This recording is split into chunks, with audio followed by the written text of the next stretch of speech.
Welcome to Southern Life. We have a young lady today here with us who has been on the streets and has been through some difficult ordeals on the streets.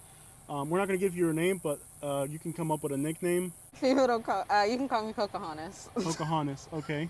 So, how long have you been on the streets? Since like 2017, off and on. Okay. What A was it like minute. the first time you were on the streets? Um, I basically I was. It was a weird situation. Like, I never. I don't know. I had never seen some stuff like that. But basically, my parents and I lived in a neighborhood, and my mom, she really wasn't liking a lot of the stuff I was doing. I was a teenager, so I was like 16, 17. I was always in school. I wasn't like messing up. I played three different sports. I was a cheerleader, a soccer player, and I usually like golfed with my dad every now and then. So I was always pretty active. Um, I had good grades. I had college credits.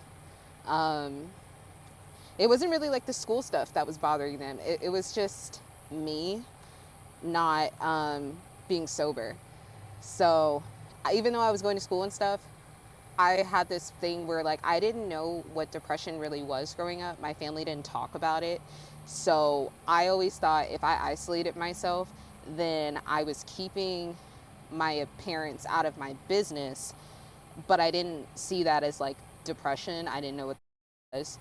And I started doing that every day to the point where like now I'm smoking weed and I'm always alone, or either I'm with other people and I'm smoking and I'm going out all the time because I'm kind of like chasing people and getting high, because I realize that if I get high, people come around. This kind of puts me towards then starting to sell weed, which was a bad decision in life. And the only reason I even wanted to do that was just because it was going to have money for books in mind. Like, even though my parents were okay off, like, we weren't poor, but we had what we needed. Um, I just wanted to make more money for myself. And even with getting a job, which I had a job in high school, and really I'd been working since like I was 13, but it just wasn't enough.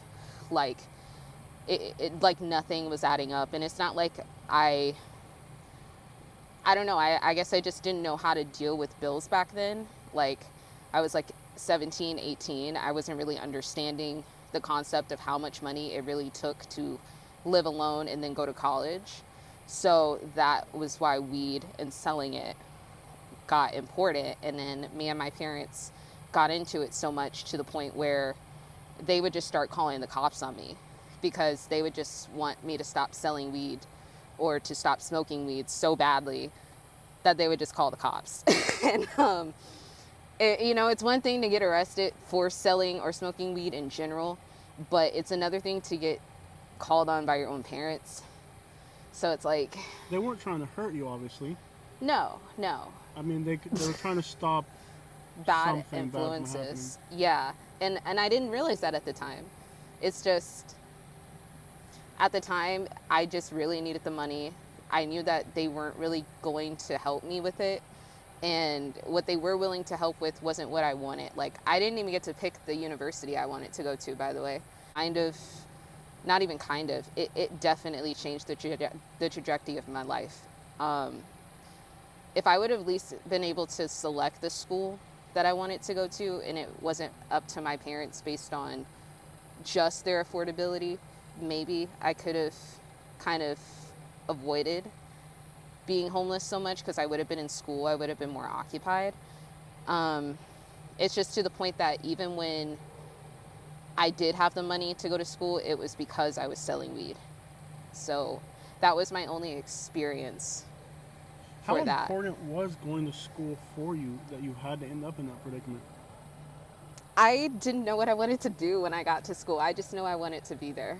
Like, I Okay, just knew what's the that. drive? What's the drive to put you through school if obviously I just wanted a better life, and I wanted to experience something more than what my parents had showed me. Like, we didn't grow up bad. We really didn't. It's just to the point where I had always had big dreams. I always wanted to leave the country.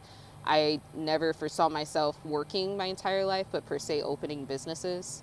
So that was just what I wanted to do. Yeah, when I was 16, I thought I didn't even need education because I was going to be rich by the time I turned 21. So why would I even need school? Yeah, But and turns see, out I'm driving Uber. no, dead ass, dead ass. And it's Yeah. like, I don't know, like, don't get me wrong, I've had some friends who, like, they've skyrocketed in life, and I feel great for them. It's just to the point where, as much as someone else's success can go, I feel like mine was just a little bit stunted, only because of affordability of things that me and my family could do, the selection of where I got to go, and then also just me making poor decisions as a kid, like, not necessarily as an adult.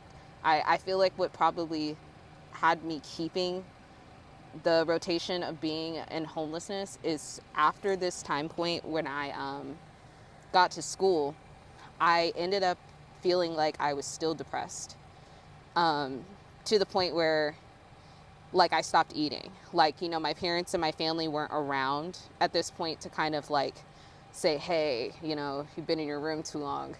So with that, it got so much worse. Like, I ended up losing like at least 50, 60 pounds in college. So like I weighed like 90 pounds.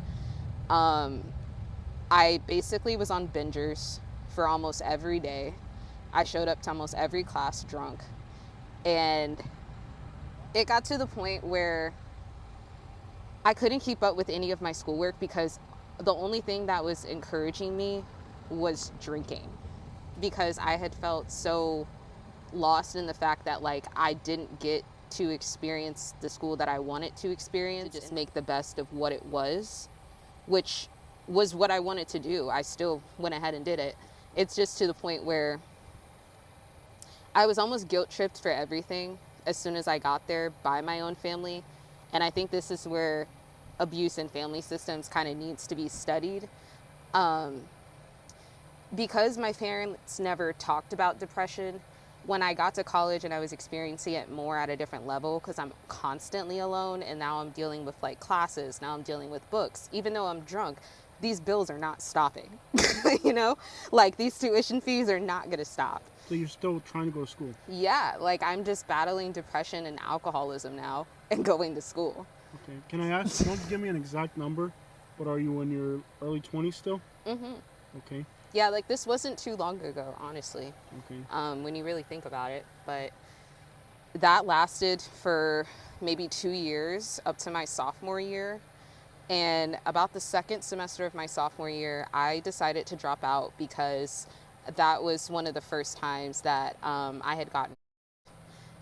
It was my second time, actually, but it was my first time in that state, in that college. So the first time was when I was graduating high school. So again, I didn't get to choose where I was going. So it's like, after this happened, it was the month that I graduated, which also like played a part in that. I never told my family, like, till like a year later. But basically, because I got, somebody had a ski mask I know, outside yeah, my house. ski mask in front of your house. This is a sketchy area either way, so Low-key. I'm sure in this neighborhood people see everything. No, seriously, they're like, yeah, this This shit, is the type of nothing. neighborhood where you see everything out here, so it's like just somebody in front of your house with a ski mask. Normal neighborhood scenario. And a yellow one at that. Like, we're not even trying to stand out. Yep. Thank you. Have a Thank good you, night. ma'am. Oh my gosh. Yeah, I guess when I live in a neighborhood like this, you can just expect anything. I guess so. Shoot. That actually didn't even like upset her. She was Gotcha. just more curious. She was just like, huh, why are you guys outside with a ski mask? Wow. Interesting. No, this is a sketchy area. I don't know if you're familiar with this neighborhood, but it's definitely, I'm sure it is. yeah. I'm sorry. This is just not the first sketchy neighborhood that I've been in. Yeah. No, So it's like, I don't know. And I mean, I'm not the person who, I think by meeting me, most people would think that I've been to sketchy neighborhoods. I mean, when I met you, I probably would have thought you were wealthy because you were in a really nice area. I grew up wealthy. That's the messed up part. Because it's like, don't get me wrong, we weren't rich, but we were. They had money. Mm-hmm. It's just to the point where we just weren't rich. We didn't have everything, Yeah. but we had enough. It was just to the Yeah. point where I didn't. Again, I'm the Yeah. growing up child in the house, so this does not Yeah. apply to me. And also, like, I want people to know the reason we're predominantly wearing a mask today is because you do have a job. You do have a job, and with having a job, you know, we don't want to Jeopardize that. jeopardize that. You told me you had a cash app too, right? I do. Shoot, I should probably remember that. All right, get that for us. In the meantime, so the first, you said you had two really nasty events happen. Do you Yeah. think you put yourself in those events, or do you think that was out of your control? The first one was. The second one, yeah, it was. It was out of my control because, to be honest, I do understand that there is a danger to drinking. I think that because I had depression, though, and at the time I was using alcohol to cope, was because I didn't feel like it was putting me in danger. It was the effects of the alcohol making me think, okay, well, I'm safe as long as I'm drinking around these people. And that just wasn't the case.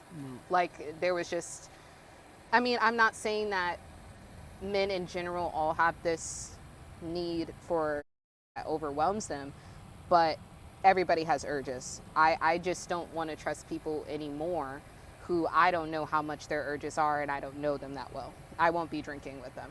Yeah, it takes a lot of self control. Yeah, just because of those experiences. Yeah. So I think now I don't put myself too much in them. I just try to put myself out of those experiences. Yeah. I try not to put myself in those situations anymore, if anything. Yeah. But yeah, I mean, going through all that in college and then like going through that at the ending of high school, like right before you're about to graduate, like, yeah, that I'm not gonna cap. Like, everybody was really focused on like getting out, starting their lives, and moving on. I was trying to figure out if I needed to go to like a hospital because I thought either I could be pregnant, I could have a like something, like an STD. I mean, I didn't know what was going on, and then at the same time, I'm still having depression. So this whole time, I have no one to talk to about it. Like, I have a few friends, but at the time, I didn't know this whole stigma of Homelessness. and I don't believe you, which is Yeah. a whole nother Yeah. genre of Everybody's topics and story, issues. like, about homelessness. Well, you told me when we met, you asked me, have you been homeless? And what was my answer? Like, it's too long of a story. Yeah, and that's why you just don't say it sometimes. You just Yeah. don't speak on things. Yeah. And I think if I would have had a better support system, or maybe if I had another school where, like, for example, if I had chosen a school where I had friends that went there, maybe I would have felt a little more included to kind of finish out school before sophomore year, or to not feel like the depression was at. So your Cash App?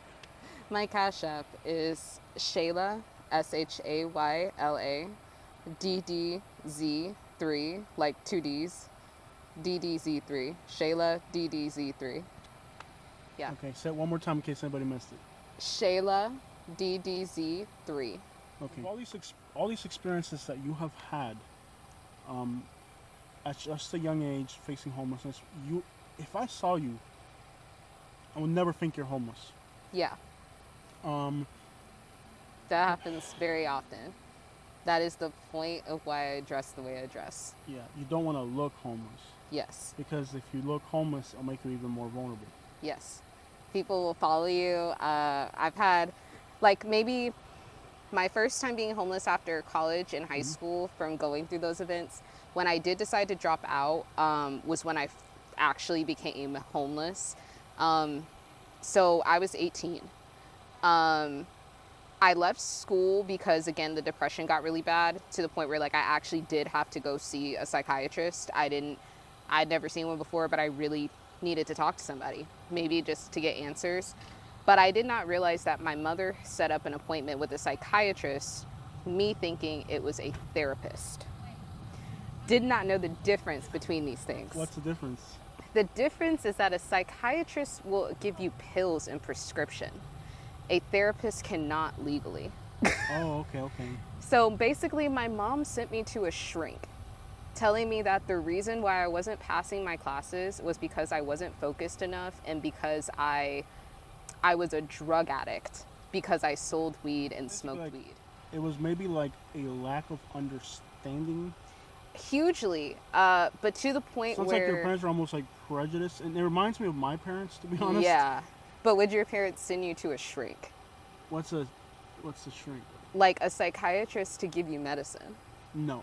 Okay, I had no diagnosis of any mental disorder. Now, I think for the rest of my life, I'll probably have depression, Yeah. which is the only thing I've been diagnosed with, but not even terminally. I've been diagnosed with depression for, what did they call it? A Chronic, symptom. a symptom. They said I have symptoms of depression, but I don't actually have depression, Okay, but which is weird. Didn't yeah. know you could be diagnosed with symptoms versus the actual disorder. So 22% of women have depression. It's very considerable. It's one in five. Yeah, it's common. One in five. Um, moving forward with your life, right? You can either dive deeper into substances consumption, or you can find ways to control and cap all of those problems. Now, when I first met you, I would have believed you were rich. You have a very good vocabulary. Okay, you don't have a bad aspect. Um, and you said you're working, so obviously you have abilities to take care of yourself that other people don't. But it's only because of where I came from. Exactly. But the thing is, this type of stuff happens all the time. Yeah. There are people who, like, they might live in very good zip codes, but they're living couch to couch. Like, homelessness comes in different forms and shapes. It really does vary. Like, you'd be shocked the amount of people who people can recognize when they're homeless that you're homeless. It's almost like a, Universal thing. no, definitely not universal. Like, oh, I'm sorry, that was Like, like a layer thing, kind of like you have to literally know what to look for, because like another person coming over internationally you may think is poor, that person might actually have 100K in their savings account. They just came overseas because this is their first month in America. That is the craziest part. I lived in a hood where, like, I grew up in a trailer park in Naples, and there were people that, like, if you saw them, you'd be like, those people are in borderline poverty, Yeah, and they would own properties in different countries. exactly. And that's the difference. They grew up poor. They got money by saving money, so they know not to flaunt the money. Yeah, yeah. So coming from that background, though, you understand that does make your life easier because, like, there's a lot of the people that I interview, especially females that are dealing with the same types of problems. The They've been problems in that started when they were lifestyle. like 3 or 5 years old. Yeah, and I've had to realize that, like, the first time I went to a homeless shelter, I was 17. And this was around that time that my parents kept calling the police on me. Just because I mean, like, literally, they were trying to get me out the house or to do something because they thought I was actually crazy for selling weed. They thought I was actually killing myself for smoking weed. I do not know why they were that heightened about I would that. say it sounds like they were ignorant.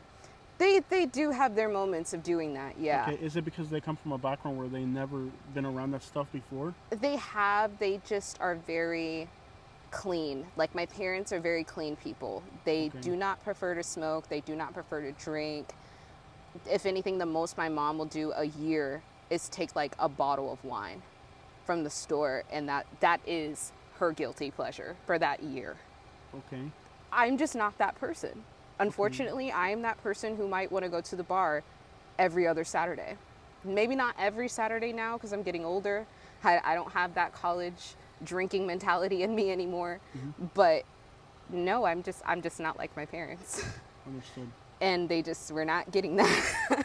I really don't know why the alcohol and the weed was that bad. So do you believe, like, a lot of people, like, just the reality, a lot of people think that drinking and smoking doesn't really lead you here?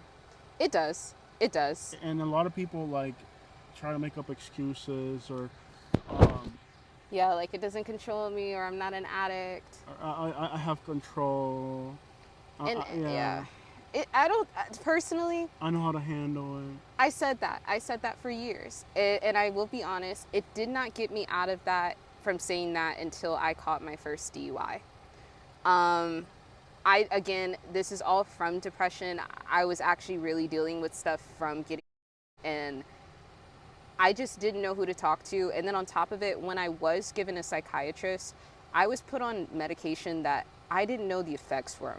I was just told from my parents that because I was 18, I could either be taken in to the state as a prisoner or like, as in jail and, get arrested versus taking the medicine my parents are telling me to by the doctor they're paying for, and I get to stay with them.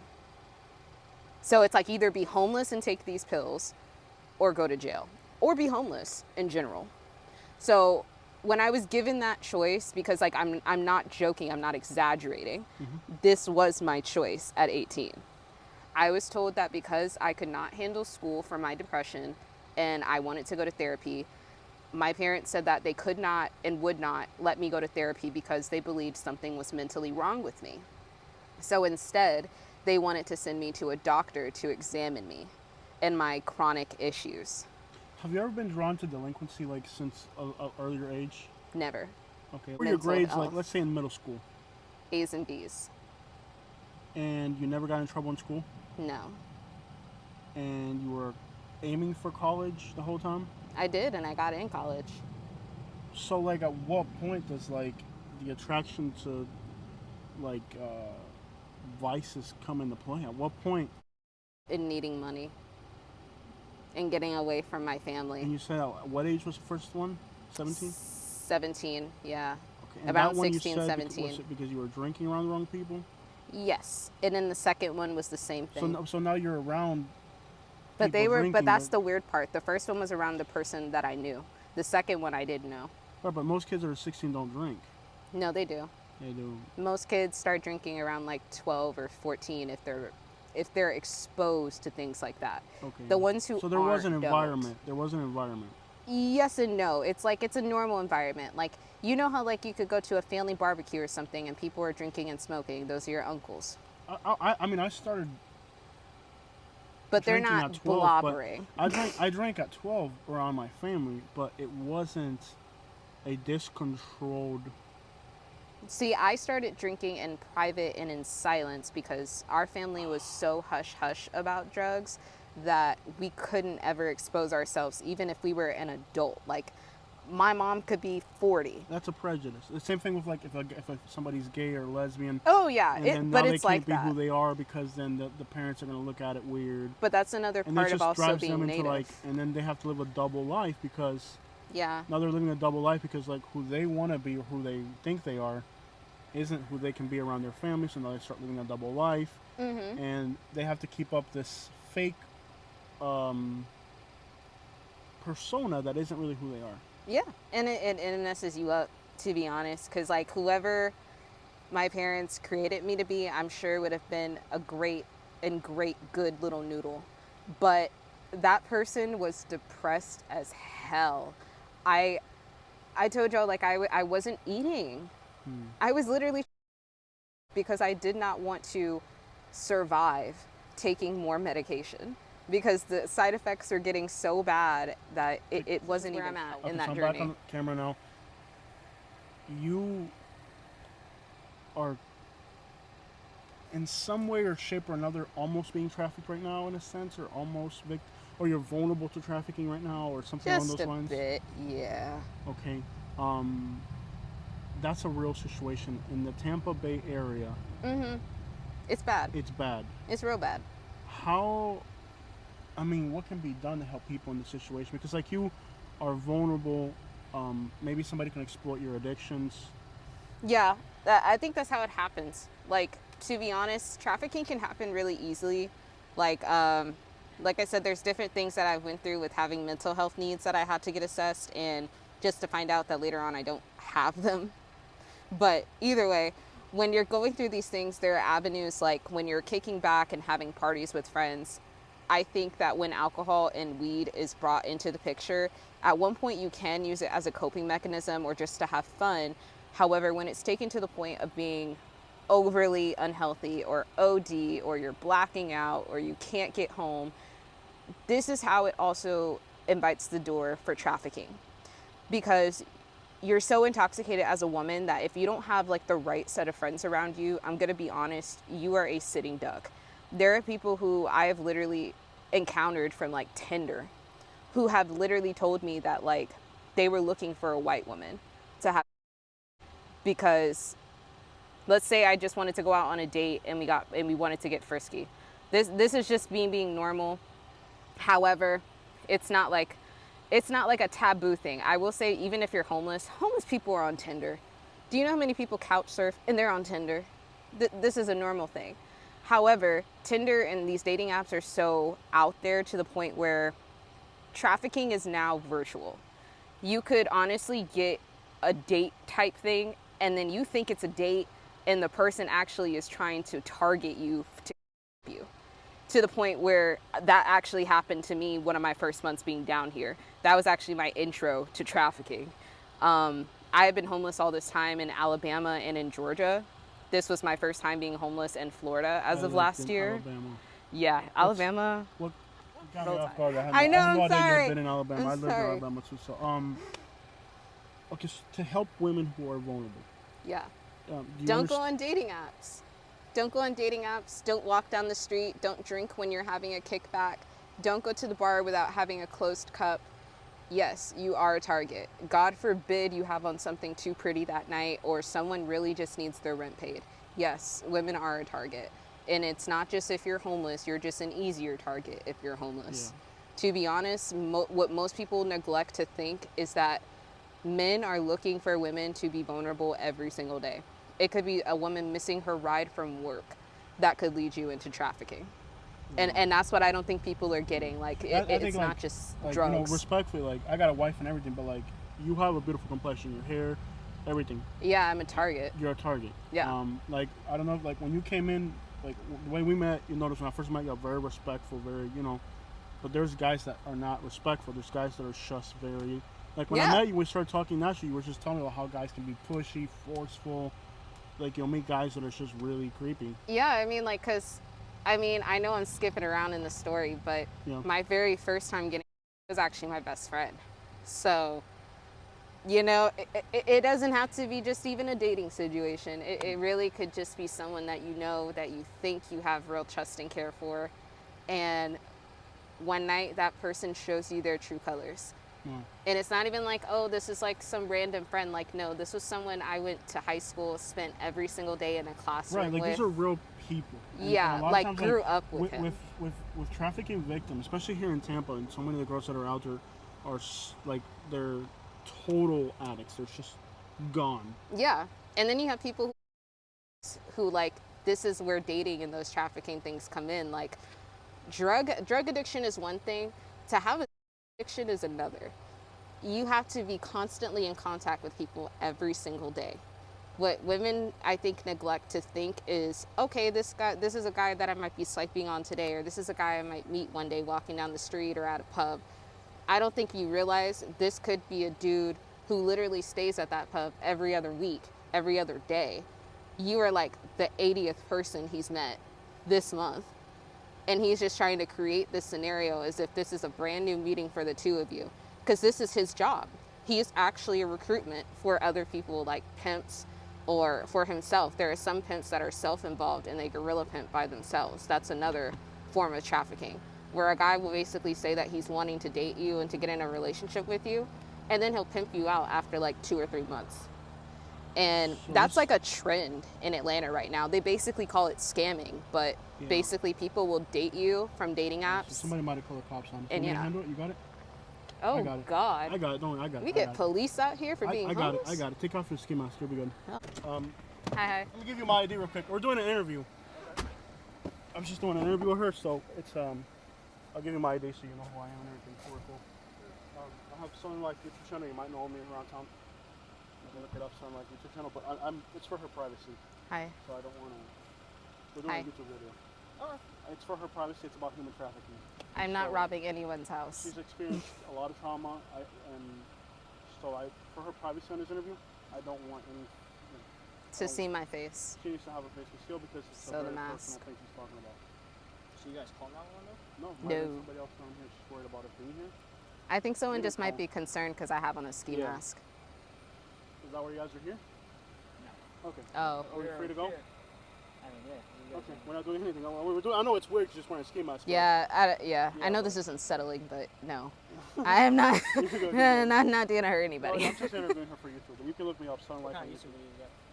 For homelessness, I just don't want people to know that I'm homeless because if somebody actually does recognize me, that might be the end of me. So there's a vulnerability level.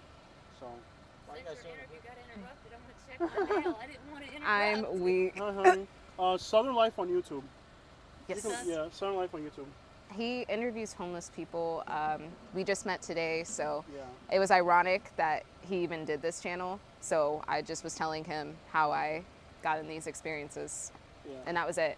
I just wanted my face covered because somebody with ski mask is definitely something different out here. But. Yeah, like I still work. I don't want someone to recognize me at my job.